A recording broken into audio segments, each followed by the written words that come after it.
जय गुरु जी। संगत जी गुरु जी की डिवाइन कॉल सत्संग प्लेटफॉर्म में आप सभी गुरु परिवार का हार्दिक स्वागत है। शुक्राना गुरु जी महाराज का कि उन्होंने ये सेवा मुझे दी कि मैं आप सभी गुरु परिवार के समीप आके गुरु जी के कल्याण महिमा अनुभव का वर्णन कर पा रही हूँ। अनंतम शुक्राना मेरे गुरु जी महाराज का। संगत जी, आज का जो सत्संग मैं आपके साथ शेयर कर रही हूँ वो प्रीति गर्ग आंटी का है। ये बहुत प्यारा सत्संग है, ब्लेसिंगफुल सत्संग है। तो मेरी विनती है सभी गुरु परिवार से कि आप सत्संग को अंत तक सुने, ध्यान से सुने, पूरा सुने। सत्संग का मतलब होता है सत्य का संग, और सत्संग की प्राप्ति जब ही होती है जब गुरु कृपा होती है। तो हम सभी बड़े भाग्यशाली हैं कि हम पे गुरु कृपा हुई और हमें सत्संग सुनने का और शेयर करने का सौभाग्य प्राप्त हुआ। तो प्लीज़ सत्संग जी बिना स्किप किए सत्संग को बड़ी श्रद्धा भाव से अंत तक सुनिएगा। और अगर आप भी अपने सत्संग अनुभव शेयर करना चाहते हैं हिंदी में साफ राइटिंग में, आप अपना सत्संग लिखकर हमारी जीमेल आईडी पर सेंड कर सकते हैं, ताकि आपके द्वारा सुनाए गए सत्संग से जो भी गुरु जी महाराज की नई जुड़ने वाली संगत होगी उन्हें गुरु जी के कल्याण महिमा अनुभव के बारे में ज़्यादा से ज़्यादा पता चलेगा। सत्संग आपको पसंद आए तो आप इसको लाइक कीजिए, चैनल को सब्सक्राइब कीजिए, वीडियो को ज़्यादा से ज़्यादा संगत में शेयर कीजिए और बेल आइकन दबाना बिल्कुल भी नहीं भूलिएगा। जब भी कोई लेटेस्ट सत्संग आएगा उसका नोटिफिकेशन आपके पास आएगा।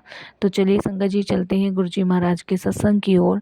सत्संग शुरू करने से पहले करते हैं गुरु जी का मंत्र जाप। ओम नमः शिवाय, शिव जी सदा सहाय। ओम नमः शिवाय, गुरु जी सदा सहाय। जय गुरु जी। साथ संगत जी। संगत जी, मेरा नाम प्रीति गर्ग है और ये मेरा शुक्राना सत्संग है। ये शुक्राना सत्संग मैं अपने गुरु जी के चरणों में डेलीकेट करना चाहती हूँ। और संगत जी, ये सत्संग मेरे हस्बैंड का है कि कैसे गुरु जी महाराज ने मेरे हस्बैंड को एक नई लाइफ ब्लेस करी।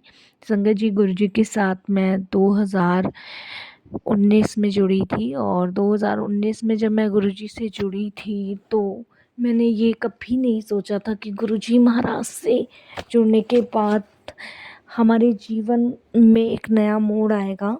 संगत जी, मेरे हस्बैंड का एक्सीडेंट हुआ था। उस एक्सीडेंट के दौरान, और ये 2019 की ही बात है, जब संगत जी जो हमारे यहाँ ना मतलब शिवरात्रि का सिंगारा जाता है, मतलब नंद वगैरह के घर, तो मेरे हस्बैंड वही देकर वापस आ रहे थे। तो जैसे ही संगत जी वो आने लगे, और तो मेरठ का जो रास्ता है वहीं पे संगत जी बड़े से ट्रक से मेरे हस्बैंड का एक्सीडेंट हो गया था। तो उस टाइम मेरे हस्बैंड के बहुत ज़्यादा चोट वगैरह लगी थी और एडमिट थे वो। और इस चीज़ का जब हमें पता चला कि वो मेरठ के किसी हॉस्पिटल में एडमिट कराए गए हैं, क्योंकि वहीं पे मतलब एक्सीडेंट हुआ था। और संगत जी, जब हम लोग मेरठ पहुँचे तो मेरठ के डॉक्टर ने कहा कि ये बहुत सीरियस कंडीशन में है, तो आप इनको दिल्ली ले जाएं। और दिल्ली के लिए उन्होंने मेरे हस्बैंड को रेफ़र किया।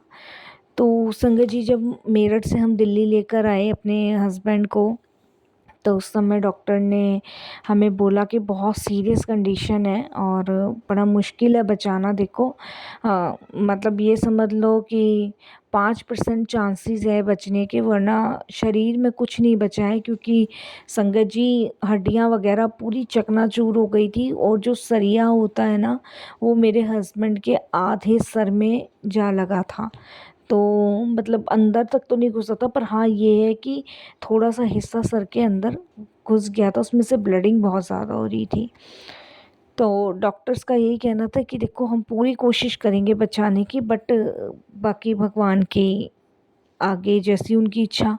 तो ये डॉक्टर्स ने कहा। और उस समय संगत जी, मैं, मेरी पूरी फैमिली, ये समझ लो मंदिर के भगवान के हाथ जोड़ के प्रार्थनाएं कर रहे थे कि बस कैसे ना कैसे करके मेरे हस्बैंड जो है बस बच जाएं। क्योंकि संगत जी, बच्चे छोटे थे, मेरे हस्बैंड को कुछ हो जाता तो मैं क्या करती क्या नहीं, कुछ समझ नहीं आ रहा था। तो उस टाइम संगत जी इतनी स्थिति अच्छी भी नहीं थी पैसों को लेके भी। और मेरे हस्बैंड का जो काम है वो प्रिंटिंग का है, वो प्रिंटिंग प्रेस चलाते हैं। जैसे शादी के कार्ड हो गए, और ये जैसे विजिटिंग कार्ड वगैरह इनका ही है। तो वो सब भी टेंशन थी कि मैं कैसे करूँगी कैसे नहीं करूँगी, और आर्थिक स्थिति भी इतनी सही नहीं थी। और संगत जी, इलाज के लिए पैसा भी बहुत चाहिए था। मतलब चारों तरफ से परेशानी ने इस तरीके से जकड़ा घेरा कि मतलब बहुत मुश्किल लग रहा था, बहुत मुश्किल कि क्या करूँ क्या नहीं। और ऐसे टाइम पे तो संगत जी यकीन मानिए कि दिमाग भी ना काम करना बंद कर देता, सुन्न हो जाता है। सोचने समझने की क्षमता तो मानो जैसे कि पता ही नहीं क्या हो गया, क्या सोचे बंदा क्या नहीं सोचे। और थोड़े से रिश्तेदार थे जिन्होंने थोड़ी बहुत हेल्प की, लेकिन संगत जी कुछ ऐसे रिश्तेदार थे जिन्होंने हेल्प करने से मना कर दिया। तो जहाँ से जो मदद मिली भगवान की कृपा से संगत जी उतनी मैंने मतलब हेल्प ली लोगों से, बट हस्बैंड के किसी चीज़ में सुधार नहीं था। संगत जी दिन पर दिन डॉक्टर मुझे यही कहते जा रहे थे कि कभी इनकी सांस नहीं चल रही, कभी सांस लेने में दिक्कत हो रही है, ब्लीडिंग बहुत ज़्यादा हो रही है। जो वो बताते रहे वही चीज़ सुन के संगत जी मैं रोने लग जाती थी। उसके बाद संगत जी मेरे हस्बैंड को आईसीयू में डाल ही रखा था, वेंटिलेटर पे डाल दिया और मुझे ये कहा कि अगर 3 दिन के अंदर अगर इन्हें होश नहीं आया, क्योंकि बेहोशी की हालत में संगत जी डॉक्टर्स ऑपरेशन कर चुके थे। और उस टाइम डॉक्टर ने ये कहा कि अगर 3 दिन के अंदर इन्हें होश नहीं आया तो हम कुछ नहीं कह सकते। संगत जी 3 दिन उन्होंने हमें हॉस्पिटल में ही रखा और मेरे हस्बैंड के साथ ही थी मैं। संगत जी आप बिलीव नहीं करोगे, 1 दिन चला गया, 1.5 दिन चला गया। मैं बहुत परेशान थी, बहुत परेशान, और मैं इतना रो रही थी उस समय, इतना रो रही थी कि मैं आपको बता नहीं सकती कि किन हालातों का सामना उस समय मैं कर रही थी। इतने में संगत जी जिस बेंच पे मैं बैठी हुई थी भूखी प्यासी थी, मेरे सारे रिलेटिव्स आ रहे थे, मिल रहे थे, रो रहे थे। तब बेंच में बैठी हुई थी तो कुछ आंटी और कुछ अंकल बैठे हुए थे, उनकी बहू को डिलीवरी हुई थी सास संगत जी। तो वो मेरे से पूछने लगे कि क्या हुआ, आपका कोई पेशेंट है? तो मैंने कहा मेरे हस्बैंड हैं और ऐसे ऐसे इनका एक्सीडेंट हुआ है। डॉक्टर ने 3 दिन का टाइम दिया, अगर 3 दिन में होश आ गया तो ठीक है, 3 दिन में अगर होश नहीं आया तो कुछ कह नहीं सकते। तो वो आंटी कहती तुम चिंता मत करो, सब ठीक होगा, तुम बेफिक्र रहो। मैंने कहा हाँ बस मैं भगवान से प्रार्थना तो कर ही रही हूँ। तो उन्होंने कहा भगवान से प्रार्थना कर रही हो, बहुत अच्छी बात है, तुम गुरु जी से प्रार्थना करो।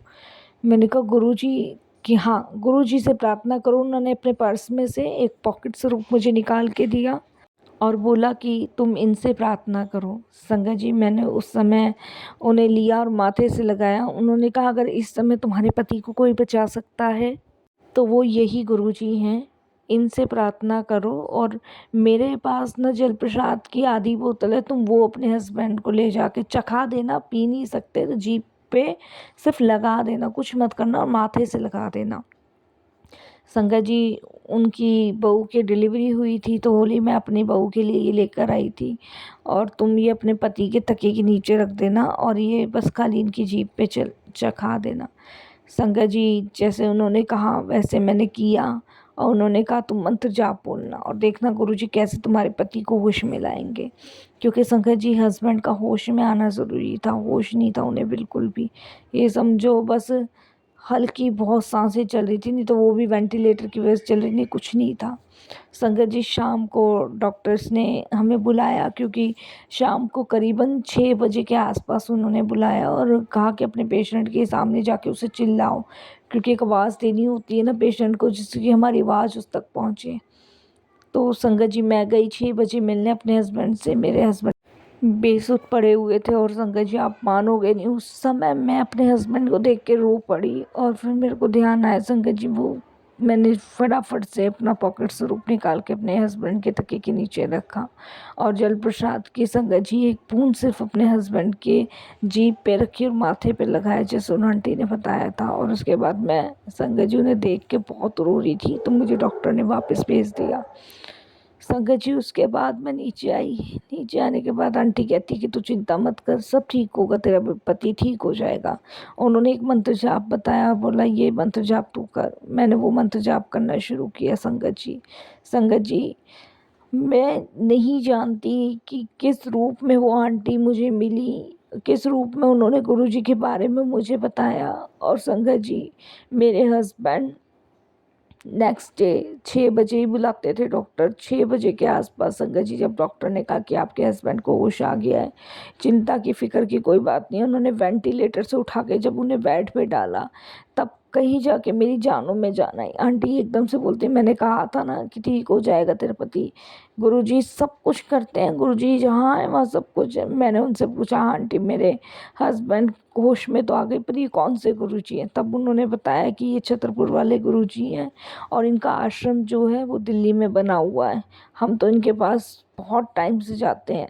उन्होंने बताया कि मेरी बहू के भी बच्चे नहीं होते थे, आज ये पहला बच्चा जो हुआ है ना वो गुरुजी की कृपा से हुआ है।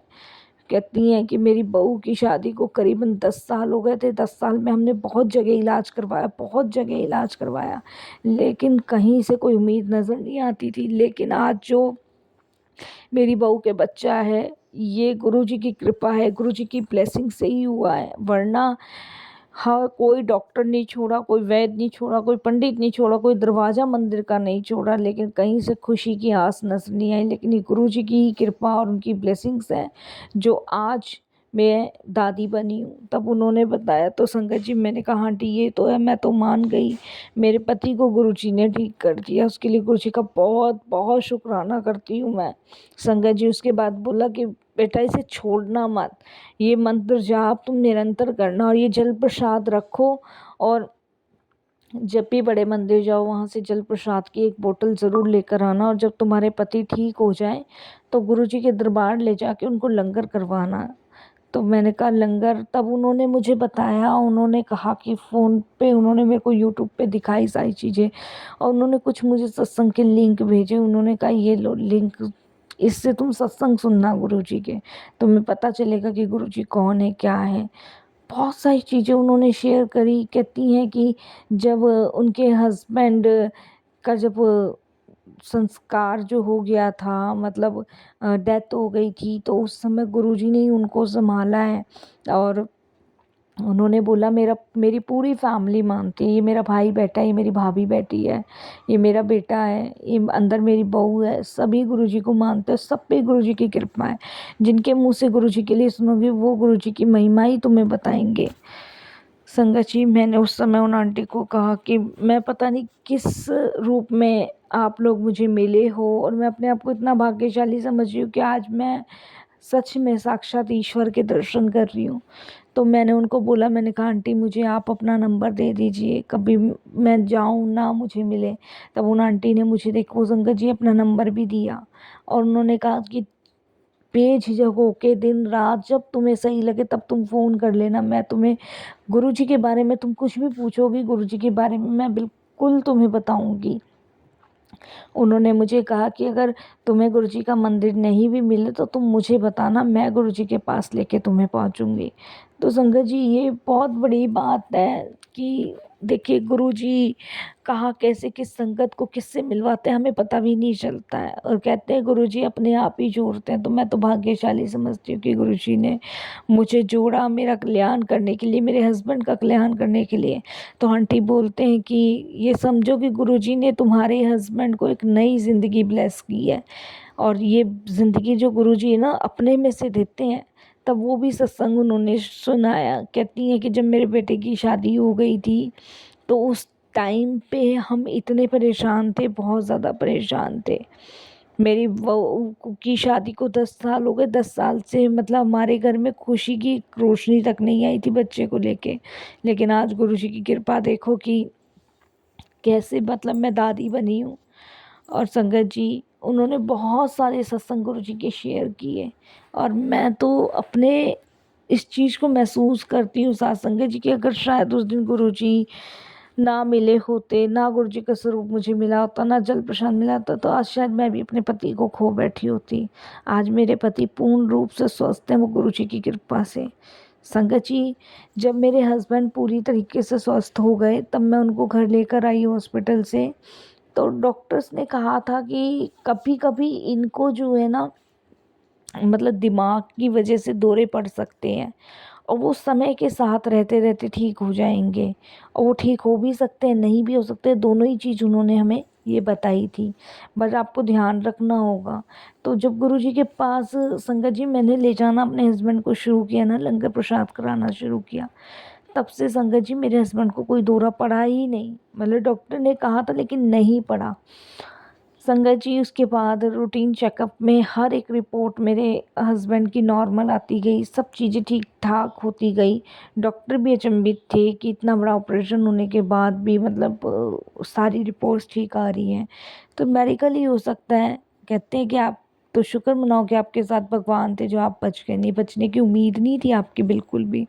संगत जी गुरुजी की कृपा से मेरे हस्बैंड घर आए ठीक होकर, और करीबन मैंने अपने हस्बैंड से 4-5 साल काम नहीं करवाया।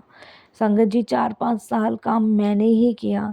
प्रिंटिंग प्रेस संगत जी हमारे घर जो है उसमें बाहर हमने एक दुकान बना रखी है, वहीं पे ही है, तो प्रिंटिंग प्रेस चलानी मुझे भी आती है। तो संगत जी अपने हस्बैंड का काम मैंने संभाला, और आप बिलीव नहीं करोगे कि अब कहीं जाके मेरे हस्बैंड बिल्कुल ठीक है। वो कहते हैं काम करने की, पर मैं उन्हें मना कर देती हूँ कि मैं कर रही हूँ, क्योंकि संगत जी मैं तकलीफ़ नहीं देना चाहती। लेकिन गुरुजी के मैसेज आते हैं कि अब ये बिल्कुल स्वस्थ है, तू घबरा मत, चिंता मत कर, अब इसे काम करने की लोड है, इसे काम करने दे, तू मेरी बेटी है, मैंने तेरा ख्याल रखा है। तो गुरुजी के ऐसे मैसेज आते हैं, और सच में संगत जी गुरुजी ने एक पिता बन के अपनी बेटी का हंसता खेलता परिवार बचाया है। नहीं तो संगत जी पता नहीं कब का उजड़ चुका होता। और सुन के डर भी लगता है संगत जी, अगर ये सोचती भी हूँ तो कभी कल्पना में।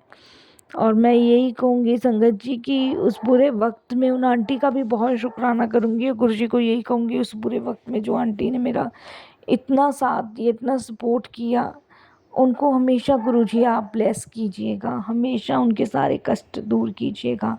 मैं बहुत सत्संग सुनती हूँ, मंत्र जाप करती हूँ, गुरुजी का शुक्राना करती हूँ, हर पल शुक्राना करती हूँ, और गुरुजी से यही कहती हूँ कि गुरुजी शायद आपकी ही कृपा, आपकी ही ब्लेसिंग्स थी जो आज मैं फिर से अपने हस्बैंड के साथ हूँ और अपना घर परिवार संभाल पा रही हूँ। गुरुजी ने उसके साथ साथ संगत जी हमारा रोज़गार बढ़ाया, और सबसे बड़ी बात ज़िंदगी ही बदल दी। गुरुजी ने सारा कुछ बदल दिया। जहाँ मैं रहती हूँ ना संगत जी, शालीबाग, वहाँ पे बहुत सत्संग गुरुजी के होते हैं, बहुत सत्संग होते हैं। जो आंटी हैं वो संगत जी हमारे घर से करीबन 1-1.5 घंटे के रास्ते की दूरी पे ही रहती हैं। लेकिन संगत जी आप बिलीव कीजिए, वो भले ही दूर रहती हैं, लेकिन जब जब मैं उनको कहती हूँ आंटी मुझे गुरुजी के बारे में ये जानना है, तो वो फ़ोन उठा के मुझे गुरुजी के बारे में बताती हैं। या मैं कहती हूँ ना कि आंटी मुझे गुरुजी के बारे में ये चीज़ें समझ नहीं आ रही, तब वो समझाती हैं, और वो यही कहती हैं कि तुम गुरुजी से बातें भी किया करो। मैं बातें करती हूँ। संगत जी मैंने सोचा था कि मैं गुरुजी का शिवरात्रि पे सत्संग करवाऊंगी, पर नहीं करवा पाई। तो उस दिन मन मेरा बड़ा उदास हुआ, तो मैंने आंटी को फ़ोन किया। मैंने कहा आंटी मुझसे कोई गलती हो गई है जो गुरुजी ने सत्संग नहीं करवाया मुझसे। तो आंटी ने कहा नहीं, गुरुजी की जब इच्छा होती है ना वो जब ही सत्संग करवाते हैं। हो सकता है गुरुजी ने आगे और कुछ सोच रखा हो। और संगत जी वाक़ई में मेरे को समझ आया आंटी की बात कि हाँ हम वही कर सकते हैं जो गुरुजी चाहते हैं। तो कभी मन छोटा नहीं करना चाहिए, मन उदास नहीं करना चाहिए। बस यही है कि हर हाल में जिस हाल में रहो, बस शिकायतें ना करो, शुक्राना करो मालिक का, हर पल का शुक्राना करो। और मैं बहुत बहुत शुक्राना करती हूँ अपने गुरुजी का, अनंतम शुक्राना गुरुजी, सब चीज़ें ब्लेस करने का, पति को नवजीवन देने का अनंतम शुक्राना, इतना जो आया हुआ बड़ा संकट था वो टालने का शुक्राना। ना जाने अगर ये संकट ना टलता तो क्या होता। बहुत बड़ी दुर्घटना थी संगत जी, बहुत बड़ी। आज भी सोचती हूँ ना कांप जाती हूँ। जब डॉक्टर्स ने मुझे ये बोल दिया था ना कि बचने की उम्मीद नहीं है, सिर्फ 5% है, वो 5% कब गुरुजी महाराज ने 100% बना दिए पता ही नहीं चला। और नहीं तो डॉक्टर तो अपनी तरफ से मना ही कर चुके थे। 3 दिन का टाइम दिया था, 3 दिन उन्होंने वेंटिलेटर पर रखा। अगर संगत जी होश ना आया होता तो मेरे हस्बैंड तो जा चुके होते। और मेरे को नहीं पता उस समय संगत जी मैं अपने आप को कैसे संभालती, कैसे नहीं संभालती, क्योंकि संगत जी एक पति ही होता है जो घर परिवार संभालता है। और संगत जी उस टाइम तो बच्चे भी बहुत छोटे थे, क्या से क्या होता पता ही नहीं चलता।